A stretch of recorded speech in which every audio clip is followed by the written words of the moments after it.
कि उसका बाप ही सैफ अली खान है तो उसको सैफ अली खान मिला, भाई तुझे सैफ पंचर छाप मिलेगा, क्योंकि बॉलीवुड और रियल लाइफ ये दो अलग चीज है।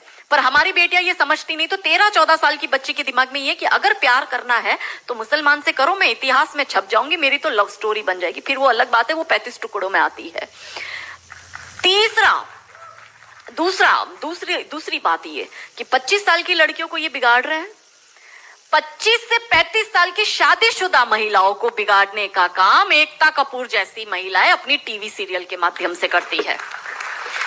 कैसे करती है कि वो अपने टीवी सीरियल में एक महिला बिल्कुल टिपिकल हमारे ड्रेसअप में, अच्छी सी साड़ी, बड़ा बड़ा मंगलसूत्र, बड़ा सिंदूर, बड़ी बिंदी, पीछे अंबे माँ का बहुत बड़ा स्टैच्यू होगा। आप देखना उसके सारे सीरियल में ये इंडिकेट्स होते हैं कि हिंदू धर्म को बर्बाद कर दो। देखिए, कोई भी देश को बर्बाद करने के लिए बम, बारूद, गोला, असला, मिसाइल दागने की जरूरत नहीं है।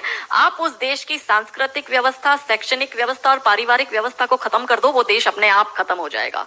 यही षड्यंत्र चल रहा है। तो इस देश में महिलाओं और बेटियों के दिमाग को खराब कर दो, क्योंकि हम परिवार व्यवस्था में समझते हैं तो जो बेटी हमारी, आज हमारे घर की बेटी, वो किसी के घर की बहू बनेगी और वो दो परिवारों को जोड़ती है, तो उन परिवारों को बर्बाद करने का षड्यंत्र चल रहा है। तो होता क्या है, दिखाएंगे क्या सीरियल में? प्यार एक से करेगी, शादी दूसरे से करेगी, फिर जीवन में कोई तीसरा आएगा, दूसरा मर जाएगा, फिर चौथा पसंद आएगा, फिर दूसरा जो मर गया वो जिंदा हो जाएगा, फिर कंफ्यूज हो जाएगी चौथे के साथ जाऊं कि दूसरे के साथ जाऊं। यही दिखाती है वो। क्या सच में यहाँ जो मेरी महिला, मेरी बहनें बैठी है, वो बताओ कि क्या हम हिंदू महिला है 4-4 पुरुषों के साथ संबंध रखती है? बताओ, जोर से बोलो। क्या हमारे परिवारों में ये होता है कि हम एक को पसंद करते हैं, हम दूसरे से शादी करते, फिर हमें तीसरा पसंद आता है, फिर हमारा मर जाता है पति, फिर हमें चौथा अच्छा लगता है और जो मर गया पति वो सडनली जिंदा हो जाता है, फिर हम कंफ्यूज होते हैं हम किसके साथ जाए? क्या हमारी ये वैल्यू है? यही सीरियल हम देखते हैं और हम तालियां बजाते हैं और हम हमारी बेटियों को भी यही टीवी सीरियल दिखाते हैं। और इन सारी टीवी सीरियल में एक ही चीज कॉमन क्या है? जो सास है वो एक नंबर की नालायक, जो ननंद है वो एक नंबर की नालायक, और ये दोनों बहू के खिलाफ प्लानिंग करेगी। तो अब जो वनरेबल बेटी अपनी माँ के साथ वो टीवी सीरियल देख रही है, उसका दिमाग कैसे खराब होता है, उसको पहले से ही, जैसे अनकॉन्शियस माइंड में चीजें कैसे काम करती है, उसको दिमाग में पहले ही बैठ जाएगा कि मेरी सास भी मुझे ऐसी ही मिलेगी। क्यों हमारे हिंदू परिवार टूट रहे? क्यों आजकल हमारी बेटियों को ज्वाइंट फैमिली में रहना पसंद नहीं आता है? उसे शादी के दूसरे दिन अलग होना है। वो पहला फोन अपनी माँ को करेगी और माँ कहती है ज्यादा चिक चिक करे तो तू आ जाना मेरे घर में। हमारे माता पिता ने हमें ये सिखाया था कि तेरी डोली उठ रही है, तू इस घर में वापस तभी आएगी जब तुझे प्यार से आना है, तू तेरी अर्थी वहीं से ही उठेगी, हमें तेरी घर में एंट्री नहीं देंगे। ये हमें बचपन में सिखा दिया गया था। इसलिए आज भी हम जॉइंट फैमिली में रहते हैं, हम ससुराल में रहते हैं। भारतीय सांस्कृतिक व्यवस्था, पारिवारिक व्यवस्था को हमने बनाए रखा है।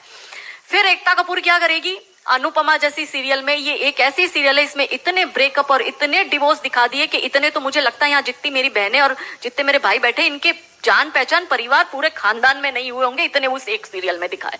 अब हमारी बेटी जो वहां जाती है उसको लगता है मेरी ननंद नालायक, मेरी सास नालायक। इसलिए अब देखो सास बहू में निपटी नहीं।